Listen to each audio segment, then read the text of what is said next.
So this is NEET quick cast direct NCERT से। मैंने ये खुद के नोट्स प्लस एनसीईआरटी कंबाइन करके बनाया है। यहाँ मोस्ट इंपॉर्टेंट टॉपिक्स कवर होंगी। अगर किसी भी पॉइंट पे इन डेप्थ समझना हो देन एनसीईआरटी में वो टॉपिक खोल कर एक बार जरूर से पढ़ लेना। So let's begin. इमेजिन करना एक दिन कोई एलियन स्पेसशिप अपनी गैलेक्सी से सालों का ट्रैवल करके सीधा अर्थ पर लैंड करता है, तो उसको सबसे बड़ा शॉक किस चीज से लगेगा? वेल, शायद हमारी टेक्नोलॉजी या फिर ह्यूमन पॉलिटिक्स? नहीं, आई मीन इन सब से ज्यादा उस एलियन को शॉक करेगी इस प्लैनेट पर प्रेजेंट लाइफ की इनक्रेडिबल वैरायटी। वो कंप्लीटली बैफल हो जाएगा कि एक सिंगल रॉक पर इतने अलग अलग टाइप के लिविंग ऑर्गेनिजम्स कैसे एग्जिस्ट कर सकते हैं। राइट। एक साइंटिफिक व्यू पॉइंट से देखा जाए तो ये सच में माइंड बॉगलिंग है। हम नॉर्मली अपने आसपास कुत्ते, बिल्लियां या कुछ बर्ड्स देख लेते हैं और लगता है कि नेचर बस इतनी है। एग्जैक्टली, हमें लगता है हमने सब देख लिया। हाँ, लेकिन इकोलॉजिस्ट ने जो एग्जॉस्टिव डेटा कलेक्ट किया है ना, वो एक अलग ही रियलिटी पेंट करता है। आप लोग गेस कर सकते हैं, अर्थ पर सिर्फ एंट्स की यानी चींटियों की 20,000 से ज्यादा स्पीशीज है। वेट, सिर्फ एंट्स की 20,000? बिल्कुल। और बीटल्स की 3 लाख स्पीशीज हैं। फिशेस की लगभग 28,000 स्पीशीज मिलती हैं और ऑर्किड्स जैसे फ्लावर्स की भी नियरली 20,000 स्पीशीज प्रेजेंट है। ओह वाह, ये नंबर सच में इमेंस है। और जो भी स्टूडेंट्स नीट 2026 की सॉलिड प्रिपरेशन कर रहे हैं, आप सब ध्यान से सुनना। इन नंबर्स को सिर्फ मेमोराइज करना काफी नहीं है। हाँ, रोट लर्निंग से काम नहीं चलेगा। सही बात है, इनके पीछे का फंडामेंटल लॉजिक समझना बहुत जरूरी है, क्योंकि ये बायोलॉजी का एक ऐसा कोर पिलर है जिसे एनसीईआरटी ने बायोडाइवर्सिटी एंड कंजर्वेशन चैप्टर में डीपली एक्सप्लेन किया है। तो आज इस डीप डाइव में हमारा मिशन बिल्कुल क्लियर है। मिशन ये है कि हम इस चैप्टर के कॉन्सेप्ट्स को लाइन बाय लाइन मास्टर करेंगे, एकदम ठीक वैसे ही जैसे नीट एग्जाम डिमांड करता है, बिना किसी एक्स्ट्रा कॉम्प्लेक्स डिटेल्स के। एग्जैक्टली। तो स्टार्ट करते हैं बायोडाइवर्सिटी टर्म से। ये टर्म किसने पॉपुलराइज किया था? ये टर्म पॉपुलराइज किया था एडवर्ड विल्सन ने। वो एक बहुत फेमस सोशियोबायोलॉजिस्ट थे। उन्होंने रियलाइज किया कि नेचर में डाइवर्सिटी सिर्फ अलग-अलग जानवरों या पेड़ों तक लिमिटेड नहीं है। मतलब बायोलॉजिकल ऑर्गेनाइजेशन के हर एक लेवल पर वेरिएशन है। राइट। चाहे वो माइक्रोमोलिक्यूल्स हों सेल्स के अंदर या फिर बड़े-बड़े बायोम्स हों, हर जगह एक मैसिव हेट्रोजेनेटी प्रेजेंट है। तो अगर हम इसको सिंपली ब्रेक डाउन करें तो एसेंशियली 3 लेवल्स पर बायोडाइवर्सिटी को मैप किया जाता है। पहला है जेनेटिक डाइवर्सिटी, दूसरा स्पीशीज डाइवर्सिटी और तीसरा इकोलॉजिकल डाइवर्सिटी। सही कहा। तो पहले लेवल को देखते हैं, जेनेटिक डाइवर्सिटी। यहाँ ना एक कॉमन कंफ्यूजन होता है स्टूडेंट्स को कि एक ही स्पीशीज के अंदर डाइवर्सिटी कैसे हो सकती है। लेकिन अगर हम ध्यान से सोचें तो इसका बेस्ट एग्जाम्पल हमारी डेली लाइफ में ही है। जैसे डॉग्स की इतनी सारी ब्रीड्स होती हैं, या फिर इंडिया में आम यानी मैंगोस की ही 1,000 से ज्यादा वैरायटीज मिलती हैं। हाँ, और राइस की 50,000 से ज्यादा जेनेटिकली डिफरेंट स्ट्रेन्स हैं। राइट। स्पीशीज एक ही है, लेकिन जेनेटिक ब्लूप्रिंट में स्लाइट वेरिएशन है। बिल्कुल। और एनसीईआरटी इस जेनेटिक लेवल को एक्सप्लेन करने के लिए एक स्पेसिफिक मेडिसिनल प्लांट का एग्जाम्पल देती है। राउवुल्फिया वोमिटोरिया। राइट। ये तो हिमालयाज में मिलता है ना? हाँ, ये प्राइमरीली हिमालयन रेंजेस में ग्रो करता है, लेकिन यहाँ कैच ये है कि अलग अलग हिमालयन रेंजेस में मिलने वाले राउवुल्फिया प्लांट्स कंप्लीटली आइडेंटिकल नहीं होते।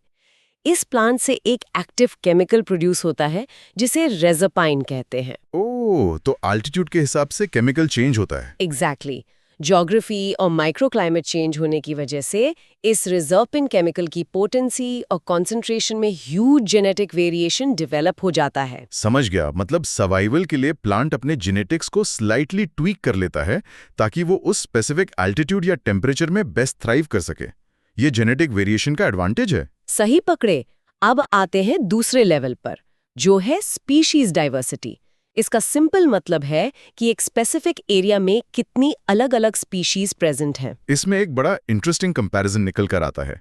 अगर हम वेस्टर्न घाट्स और ईस्टर्न घाट्स को कंपेयर करें तो amphibian species diversity western Ghats में ड्रास्टिकली ज्यादा है। उसका क्लियर रीजन वहां की टोपोग्राफी और रेनफॉल पैटर्न्स में छुपा है।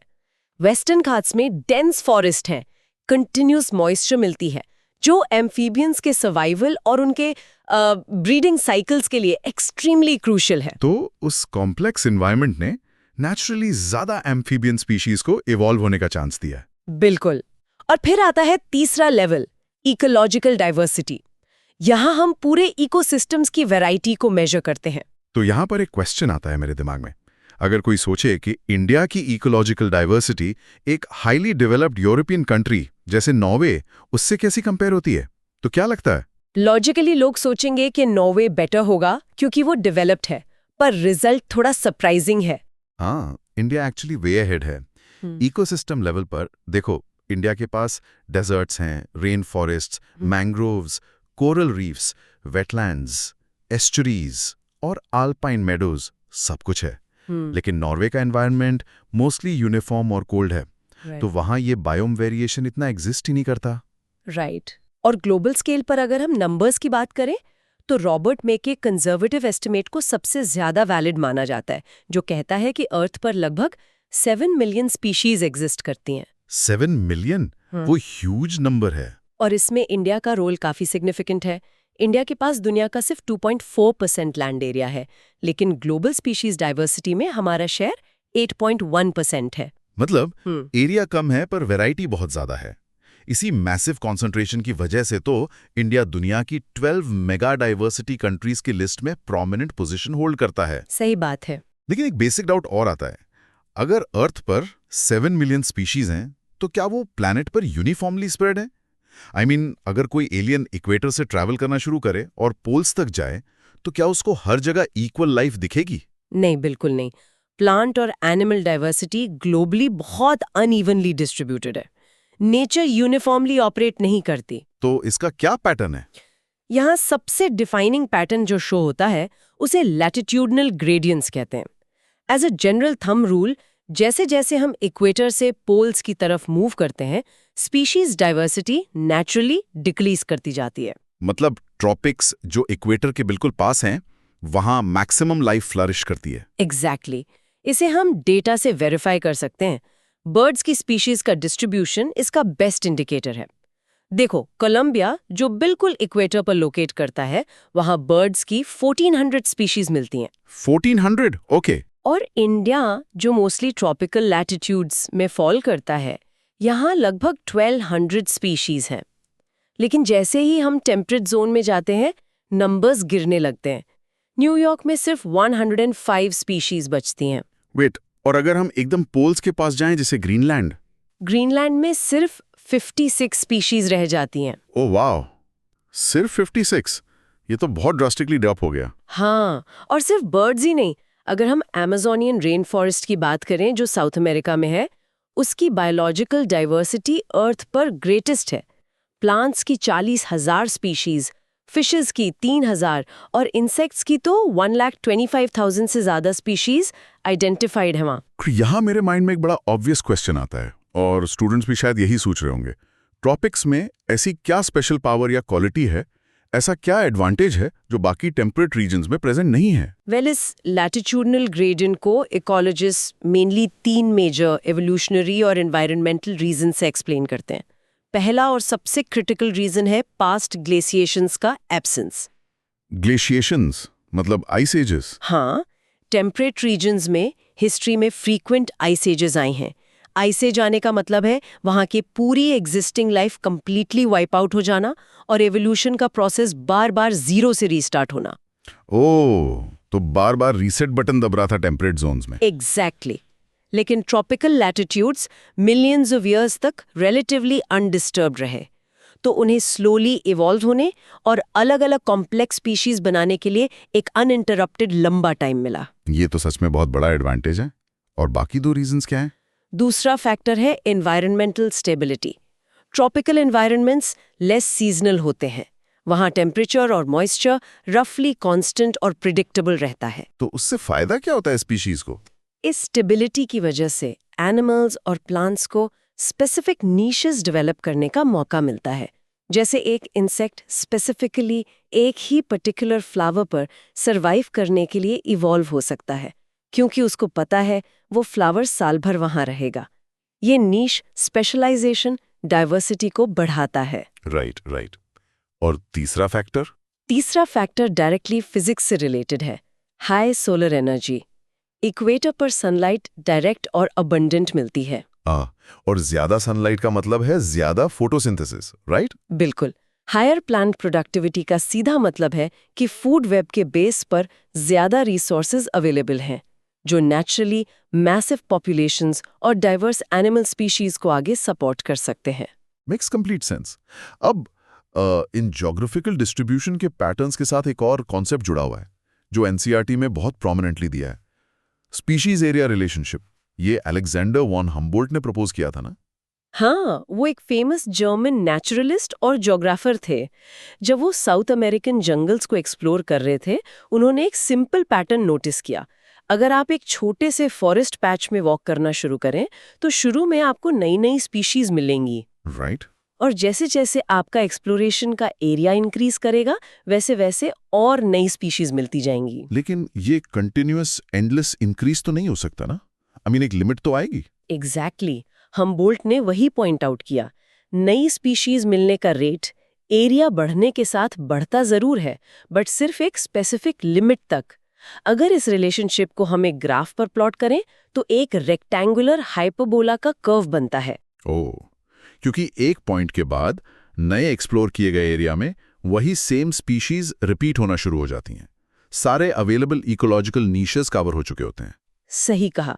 और मैथमेटिक्स में अगर हम इसको लॉग लॉग स्केल पर प्लॉट करते हैं, तो ये इक्वेशन एक स्ट्रेट लाइन बन जाती है। ये एक प्रिडिक्टेबल पैटर्न शो करती है, चाहे बर्ड्स हों, बैट्स हों या एंजियोस्पर्म प्लांट्स। लेकिन आई मीन, इस सब के बाद भी कोई एक सिनिक ये आर्ग्यूमेंट दे सकता है कि अगर अर्थ पर 20,000 एंट स्पीशीज की जगह सिर्फ 15,000 रह जाएं, तो क्या ह्यूमंस को एक्चुअली कोई फर्क पड़ेगा?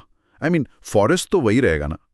ये आर्ग्यूमेंट वैलिड साउंड करता है, अंटिल हम डेविड टिलमन के लॉन्ग टर्म प्लॉट एक्सपेरिमेंट्स को देखें।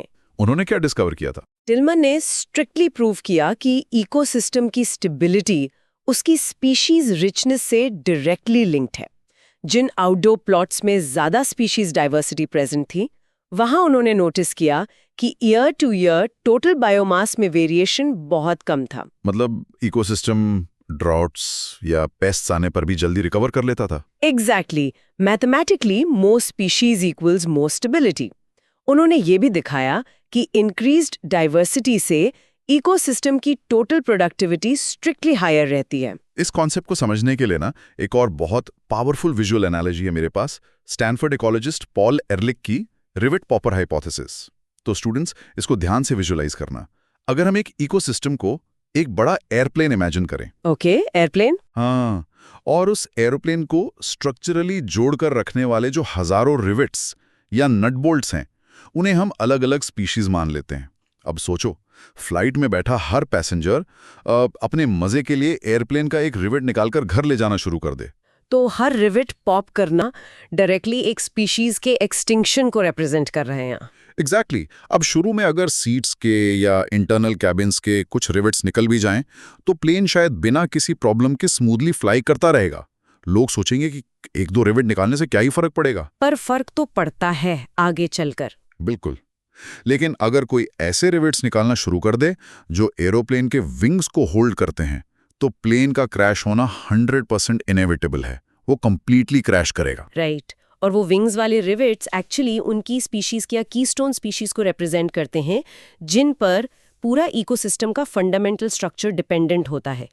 इसमें एक बड़ा डेंजर ये है कि इकोसिस्टम में हमें हमेशा पता नहीं होता कि कौन सी स्पीशीज इंटरनल कैबिन का रिवेट है और कौन सी विंग का रिवेट है। सही बात है। तो एसेंशियली किसी भी स्पीशीज को artificially drive out of existence करना बिना देखे एयरप्लेन के पार्ट्स निकालने जैसा है। और unfortunately humans past few centuries से यही कर रहे हैं। हम बहुत रैपिडली रिवेट्स निकाल रहे हैं। हाँ, और ये नंबर्स सच में अलार्मिंग है। देखो, एक नेचुरल बैकग्राउंड एक्सटिंक्शन तो एक स्लो एवोल्यूशनरी प्रोसेस होता है, लेकिन हम जिस रेट पर अभी चल रहे हैं वो नेचुरली एक्सपेक्टेड रेट से 100 से लेकर 1000 टाइम्स फास्टर है। मतलब हम इफेक्टिवली प्लैनेट की छठी मैस एक्सटिंक्शन के बीच में बैठे हैं। और ये पिछली 5 मैस एक्सटिंक्शन से अलग है, क्योंकि इस बार एक सिंगल स्पीशीज यानी ह्यूमंस इसको कंप्लीटली ड्राइव कर रही है। ट्रू। IUCN रेड लिस्ट का डेटा इस रियलिटी को हेविली डॉक्यूमेंट करता है। आपको पता है, पिछले 500 सालों के अंदर ही historically stable 785 species globally extinct हो चुकी हैं। वाह, 785। इसमें वो फेमस एग्जांपल्स भी आते हैं ना, जैसे डोडो बर्ड। हाँ, मॉरिशस का डोडो बर्ड, रशिया की स्टेलर सी काव, अफ्रीका का क्वागा और ऑस्ट्रेलिया का थाइलसीन, ये सब ह्यूमन इंटरफेरेंस से वाइप आउट हुए हैं। और अगर करंट ग्रुप्स पर डेंजर देखें तो एम्फिबियंस सबसे वल्नरेबल पोजीशन में हैं। लगभग 32% एम्फिबियन स्पीशीज स्ट्रिक्टली एक्सटिंक्शन का थ्रेट फेस कर रही हैं। इस मैसिव बायोडाइवर्सिटी के पीछे स्पेसिफिकली 4 मेन कल्प्रिट्स हैं। इकोलॉजिस्ट्स इन 4 ड्राइविंग फोर्सेस को कलेक्टिवली द इविल क्वार्टेट बुलाते हैं। ये एनसीईआरटी का बहुत क्रूशियल कॉन्सेप्ट है। पहला और सबसे डिस्ट्रक्टिव कॉज है हैबिटेट लॉस एंड फ्रैगमेंटेशन। इसे सिंपल टर्म्स में ऐसे समझ सकते हैं कि अगर किसी ऑर्गेनिज्म का घर ही कंप्लीटली मिटा दिया जाए तो वो बेचारा सरवाइव कहाँ करेगा? अमेज़न रेन फॉरेस्ट इसका सबसे सैड और क्लासिक एग्जाम्पल है। जिसे हम लंग्स ऑफ द प्लैनेट कहते थे, उसको रेंटलेसली कट और क्लियर किया जा रहा है। हाँ, प्राइमरीली कल्टिवेटिंग सोयाबीन्स के लिए या फिर बीफ कैटल रांचेस के लिए ग्रासलैंड्स क्रिएट करने को, उस एनॉर्मस कंटिन्यूअस फॉरेस्ट को फ्रैगमेंट किया जा रहा है। और इस फ्रैगमेंटेशन का इम्पैक्ट भी कम नहीं है। कई बार लोग सोचते हैं कि हमने फॉरेस्ट के बीच से सिर्फ एक हाईवे तो निकाला है, बाकी फॉरेस्ट तो सेफ है, लेकिन वहां एक एज इफेक्ट क्रिएट होता है ना। एग्जैक्टली। जब बड़ा फॉरेस्ट ब्लॉक छोटे आइसोलेटेड पैचेस में टूट जाता है तो डीप इंटीरियर का माइक्रोक्लाइमेट ऑल्टर हो जाता है। उन मैमल्स और बर्ड्स को सबसे बड़ा नुकसान होता है जिन्हें रोम करने के लिए बड़ी टेरिटरीज चाहिए होती हैं। उनकी पॉपुलेशंस आइसोलेट होकर रैपिडली डिक्लाइन होने लगती हैं। ये तो हो गया पहला ईविल। दूसरा मेंबर इस ईविल क्वार्टेट का है ओवर एक्सप्लॉयटेशन। ह्यूमंस की नीड जब ग्रीड में टर्न होती है, जब हम रिसोर्स को उसके नेचुरल रिप्लेनिश होने के रेट से ज्यादा स्पीड से हार्वेस्ट करते हैं। सही कहा। अभी जो मैंने स्टेलर सीका और पैसेंजर पिजन मेंशन किया था, वो इसी ओवर हार्वेस्टिंग की वजह से हिस्ट्री में परमानेंटली वाइप आउट हो गए और आज के टाइम पर बहुत सी मरीन फिशेस इसी डेंजर में हैं। अब तीसरे मेजर कॉज पर आते हैं, जो थोड़ा इंसिडियस है, एलियन स्पीशीज इन्वेजन्स। मेरा एक क्वेश्चन है यहाँ पर, जब कोई बाहर की एलियन स्पीशीज को अनइंटेंशनली या डिलिबरेटली किसी नए हैबिटेट में डाला जाता है, तो उसमें ऐसी क्या पावर होती है कि वो लोकल स्पीशीज को कंप्लीटली डिस्ट्रॉय कर देती है? मैं समझाती हूँ। इसका मेन रीजन उनकी कोई मैजिकल बायोलॉजिकल सुपीरियॉरिटी नहीं है, बल्कि नए एनवायरनमेंट का एक बड़ा ब्लाइंड स्पॉट है। देखो, जब एक ऑर्गेनिज्म अपने ओरिजिनल हैबिटेट में रहता है तो उसकी पॉपुलेशन को कंट्रोल करने के लिए नेचुरली इवॉल्व प्रेडेटर्स होते हैं। ओके। लेकिन नए एनवायरनमेंट में वो नेचुरल प्रेडेटर्स एब्सेंट होते हैं। उन्हें वहां कोई खाने वाला ही नहीं होता, इसलिए उनकी पॉपुलेशन वायलेंटली एक्सप्लोड करती है और वो लोकल स्पीशीज के रिसोर्सेज को आउट कम्पीट कर देते हैं। हाँ, समझ गया। इसका एक फेमस एनसीईआरटी एग्जाम्पल याद आ रहा है मुझे। नाइल पर्च एक बड़ी प्रेडेटरी फिश थी जिसे ईस्ट अफ्रीका की लेक विक्टोरिया में इंट्रोड्यूस किया गया था।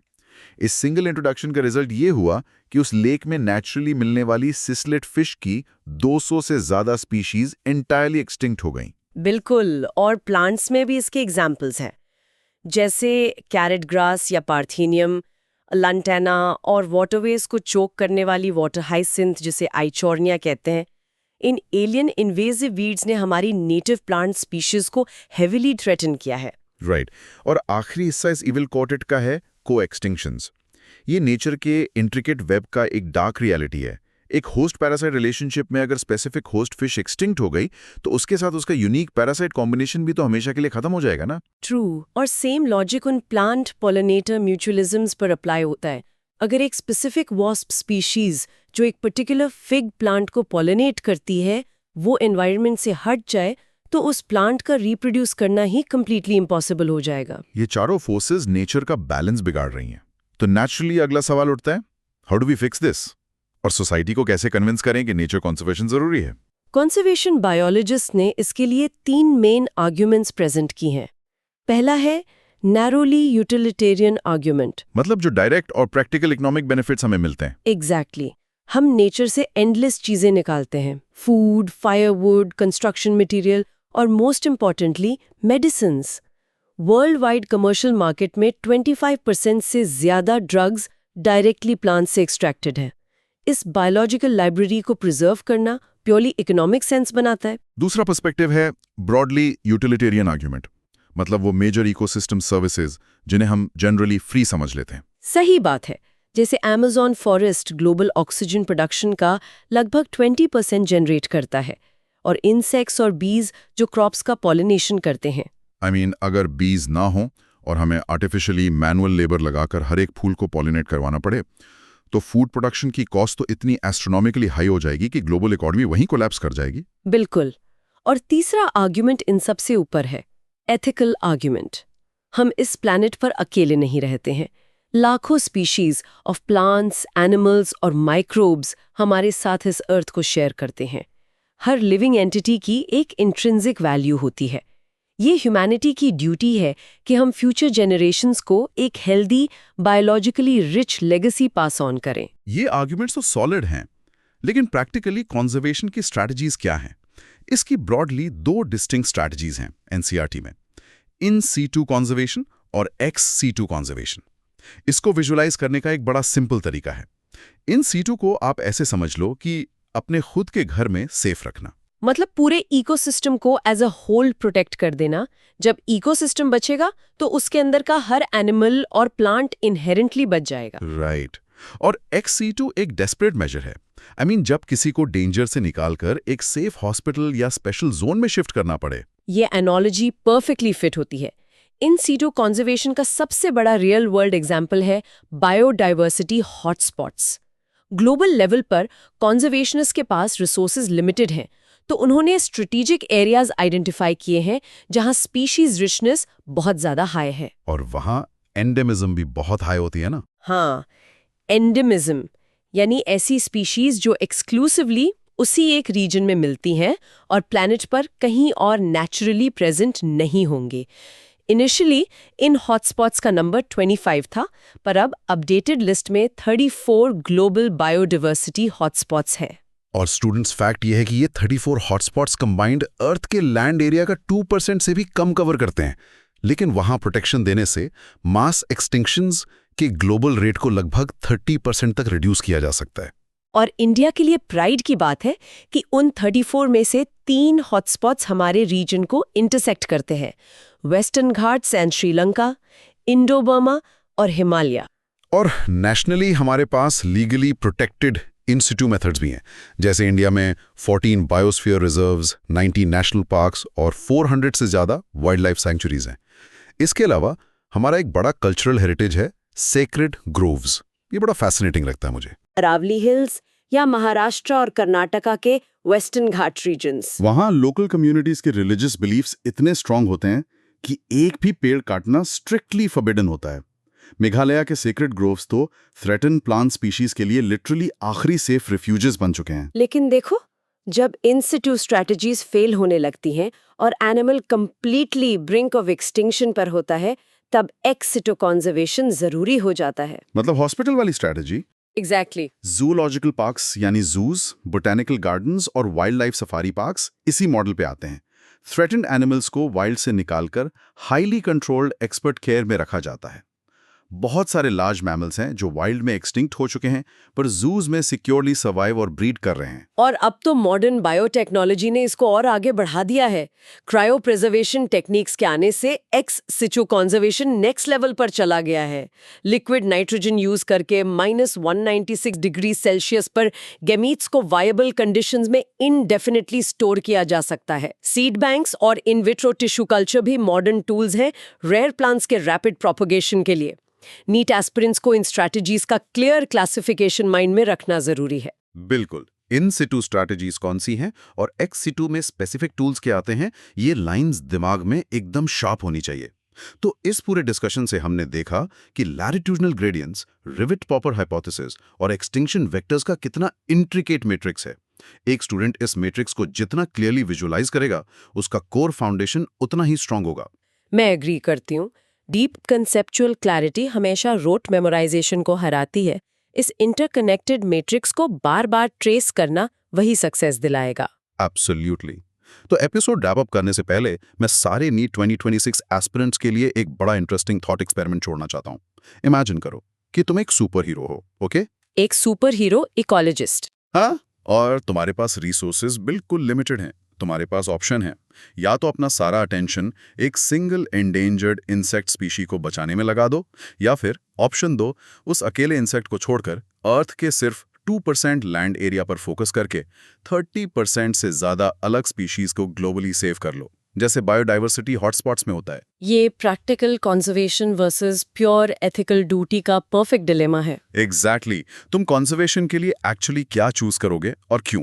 अपना थॉट प्रोसेस और उसके पीछे का purely biological logic comment section में जरूर शेयर करो, हम पढ़ेंगे। ये देखना सच में बहुत इंसाइटफुल होगा कि एक एनालिटिकल स्टूडेंट माइंड इसको कैसे बैलेंस करता है। अपने कॉन्सेप्ट्स को ऐसे ही कंसिस्टेंटली पॉलिश करते रहिए। हम इस सिलेबस के बाकी मॉड्यूल्स का भी आगे इसी तरह गहरा विश्लेषण करते रहेंगे। तब तक keep exploring and stay intensely focused.